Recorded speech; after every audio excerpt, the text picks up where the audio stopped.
Anak-anak, pada pembelajaran di subtema 1, kamu telah mengetahui jenis-jenis usaha ekonomi.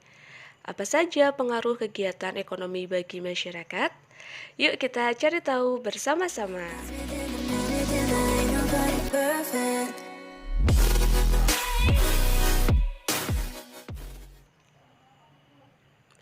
Halo anak-anak, Assalamualaikum warahmatullahi wabarakatuh. Selamat pagi dan salam sejahtera untuk kita semua.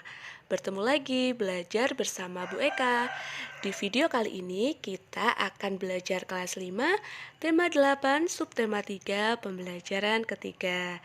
Namun sebelumnya jangan lupa untuk tekan tombol like dan juga subscribe channel pembelajaran ini agar kamu tidak ketinggalan oleh video-video pembelajaran berikutnya. Anak-anak, dalam kehidupan sehari-hari kita tidak lepas dari kegiatan ekonomi. Masih ingatkah kamu apa itu kegiatan ekonomi? Iya, kegiatan ekonomi adalah kegiatan yang dilakukan oleh manusia untuk memenuhi kebutuhan hidupnya. Apa saja kegiatan ekonomi yang dilakukan dalam kehidupan sehari-hari? Nah, kegiatan ekonomi itu ada tiga anak-anak.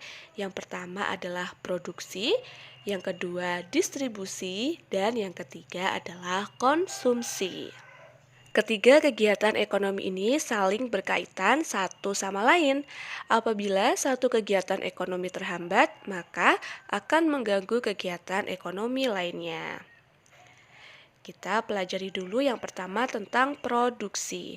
Apa ya produksi itu?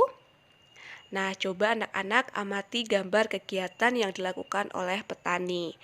Nah, petani ini menanam padi di sawah, kemudian memberi pupuk dan juga menyiangi rumput yang tumbuh di sela-sela tanaman padi. Setelah bulir-bulir padi mulai bernas, petani mengusir burung-burung yang berusaha makan bulir-bulir padi itu. Kemudian, pada saat padi sudah menguning, itulah saatnya petani memanen. Hasil panen lalu dijual. Nah, anak-anak, dari ilustrasi tersebut, si petani telah melakukan kegiatan produksi. Jadi, apa ya produksi itu? Ya, produksi adalah kegiatan yang dikerjakan untuk menambah nilai guna suatu benda atau menciptakan benda baru sehingga lebih bermanfaat dalam memenuhi kebutuhan. Orang yang melakukan kegiatan produksi disebut produsen. Nah, sedangkan contoh kegiatan produksi yang ada di sekitar kita apa saja? Yaitu profesi nelayan, pembuat pabrik sepatu, mengolah makanan, pembuat tempe, dan juga tahu. Nah, anak-anak, kegiatan produksi ini berpengaruh terhadap kesejahteraan pemilik sumber daya ekonomi dan produsen. Sumber daya ekonomi adalah barang atau jasa yang dapat memberikan manfaat atau keuntungan. Sumber daya ekonomi itu dapat berasal dari sumber daya alam ataupun sumber daya manusia. Sumber daya ekonomi dapat diolah menjadi modal dasar pembangunan. Bagi pemilik sumber daya ekonomi, adanya proses produksi memungkinkannya untuk memperoleh balas jasa. Nah, balas jasa ini bisa berupa sewa, bunga modal, ataupun juga gaji. Nah, dengan balas jasa ini, pemilik sumber daya ekonomi dapat memenuhi kebutuhan hidupnya. Nah, anak-anak, bagi produsen, adanya proses produksi ini menyebabkan produsen memperoleh keuntungan. Selanjutnya, keuntungan tersebut digunakan untuk menjaga kelangsungan usaha dan memenuhi kebutuhan hidup. Ini dilakukan dalam upaya mencapai kemakmuran hidupnya. Nah, sekarang kita belajar tentang kegiatan ekonomi yang distribusi. Nah, anak-anak, setiap hari kamu pasti akan makan dan juga menggunakan pakaian ya. Nah, bahan makanan tersebut dihasilkan di suatu tempat tertentu. Pakaian juga diproduksi di tempat tertentu lainnya. Untuk mendatangkan bahan makanan dan juga pakaian diperlukan kegiatan penyaluran. Nah, kegiatan inilah yang disebut dengan distribusi. Jadi, distribusi adalah kegiatan menyalurkan hasil produksi dari produsen ke konsumen.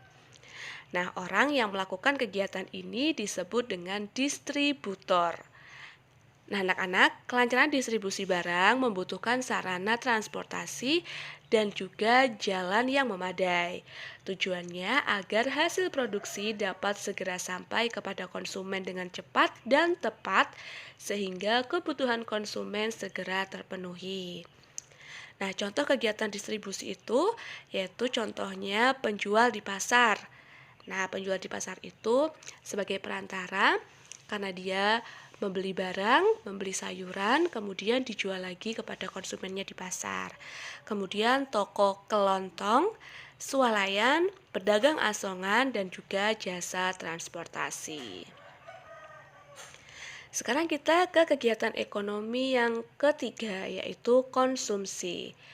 Nah, anak-anak, coba kamu amatilah aktivitas atau kegiatan teman sekolahmu ketika waktu istirahat, ketika sebelum masa pandemi.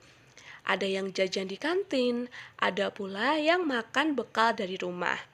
Jajan di kantin dan juga makan bekal ini termasuk kegiatan konsumsi.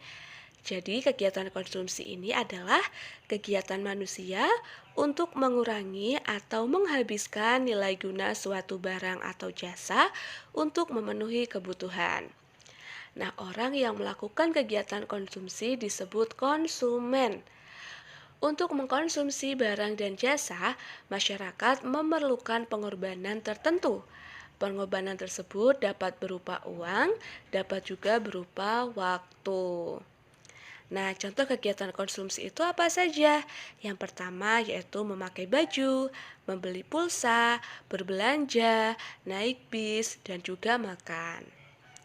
Nah, anak-anak, dari uraian tersebut, kamu mengetahui bahwa kegiatan ekonomi dan ada dampaknya bagi masyarakat juga. Kegiatan ekonomi itu dapat berdampak positif terhadap peningkatan kesejahteraan masyarakat. Nah, anak-anak, sekarang tugasnya yang pertama adalah coba kalian buka buku paketnya halaman 116 ya. Nah, bersama dengan kelompokmu, tetapi karena saat ini masih pandemi, kalian kerjakan sendiri. Coba kalian amati berbagai kegiatan produksi dan distribusi di lingkungan sekitarmu. Coba kalian identifikasi orang-orang yang diuntungkan dari setiap usaha tersebut. Nah, tulislah hasil pengamatan kalian selama berada di rumah dalam tabel berikut ini. Contohnya, misalnya kegiatannya adalah pabrik kerupuk. Nah, pabrik kerupuk ini jenis kegiatan ekonominya tentu saja produksi. Karena pabrik kerupuk ini membuat, kemudian menghasilkan sebuah produk yang berupa kerupuk. Nah, siapa orang yang diuntungkan? Tentu saja masyarakat yang suka makan kerupuk. Sedangkan keuntungan yang diperoleh bagi orang tersebut apa? Yaitu makannya menjadi lebih lahap. Kemudian kegiatan yang kedua adalah menjual pasir. Nah, jenis kegiatan ini adalah distribusi. Siapa orang yang diuntungkan? Masyarakat yang sedang membangun rumah-rumah. Apa keuntungan yang diperoleh? Tentu saja pembangunan rumahnya menjadi lancar. Nah, anak-anak, tugas kalian adalah mencari 5 kegiatan lainnya yang termasuk kegiatan produksi ataupun kegiatan distribusi. Kemudian, kalian tuliskan siapa orang yang diuntungkan dan apa keuntungan yang diperolehnya. Nah, anak-anak, ada keragaman sosial akibat berbagai jenis usaha yang menimbulkan keuntungan. Apa saja? Yang pertama yaitu dapat meningkatkan tingkat kesejahteraan warga. Kemudian yang kedua dapat untuk memenuhi kebutuhan warga yang bermacam-macam. Yang ketiga dapat meningkatkan kebersamaan dengan saling mengenal satu sama lain. Yang keempat, dapat meningkatkan sikap saling menghargai antar sesama warga. Dan yang kelima, dapat meningkatkan rasa persatuan dan kesatuan warga. Nah, anak-anak, inilah latihan soal untuk hari ini. Jangan lupa dikerjakan, kemudian dikirimkan ke guru kalian masing-masing. Ada 10 latihan soal ya anak-anak. Jangan lupa segera dikirimkan apabila kamu sudah selesai mengerjakannya untuk mendapatkan nilai. Kita bertemu lagi di pembelajaran berikutnya. Sampai jumpa anak-anak.